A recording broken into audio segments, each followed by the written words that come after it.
క్రీస్తుపూర్వం 540వ సంవత్సరం మాయస్మతి సామ్రాజ్యాన్ని ఒక రాజు పరిపాలించేవాడు. అతనికి 2 కుమారులు, భళ్ళాల దేవ, అమరేంద్ర బాహుబలి. ఒక కుమార్తె శివగామి. ముగ్గురు యుద్ధ విద్యలో శిక్షణ తీసుకున్నవారు, తెలివైన వారు, ఎవరికి వారే సాటి.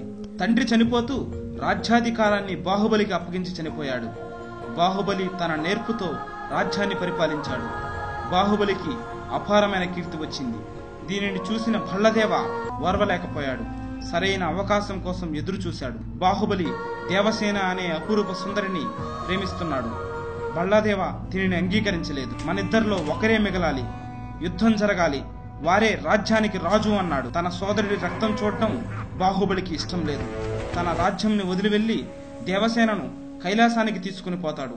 అక్కడే శివుడిని పూజిస్తూ ఉంటాడు. మాయస్మతి రాజ్యానికి మహామంత్రి అయిన బిజ్జల దేవ బాహుబలి ఎప్పటికీ రాకుండా ఉంటే మంచిదని భావించి బాహుబలిని చంపమని కొంతమందిని పంపిస్తాడు. ఈ విషయం భళ్ళాల దేవాకు తెలియదు.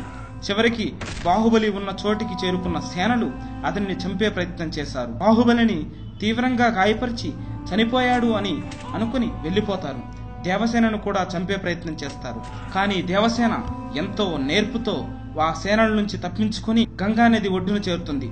అప్పటికే గర్భవతి అయిన తను గంగానదిలో దాగి ఒక మగబిడ్డకు జన్మనిస్తుంది. అలా గంగానదిలో పుట్టిన బిడ్డని ఒక గూడెం వాళ్ళు రక్షిస్తారు. గంగానదిలో పుట్టిన బిడ్డకు శివుడు అని నామకరణం చేశారు. కానీ దేవసేనను సేనలు కనిపెట్టి రాజ్యానికి తీసుకుని పోతారు. అక్కడ బందీగా చేస్తారు.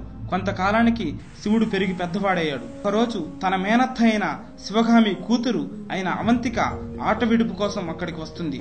శివుడు ఆమె ప్రేమలో పడతాడు. తన కోసం మైస్మతి సామ్రాజ్యానికి వెళ్ళాడు. అక్కడ ప్రజలు ఎంతో కష్టాలను అనుభవిస్తూ ఉన్నారు. శివుడిని చూడగానే తమ ఆరాధ్య దైవం బాహుబలిని చూసినంత తన్మయం పొందుతారు.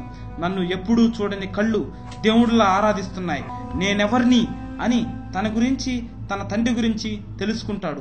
అత్యంత బలవంతుడైన అసుర గుణగణాలు కలిగిన భళ్ళాల దేవను మన శివుడు ఎలా ఎదుర్కొన్నాడా అన్నది మనమందరం ఎప్పుడా అని ఎదురు చూస్తున్న మొదటి భాగం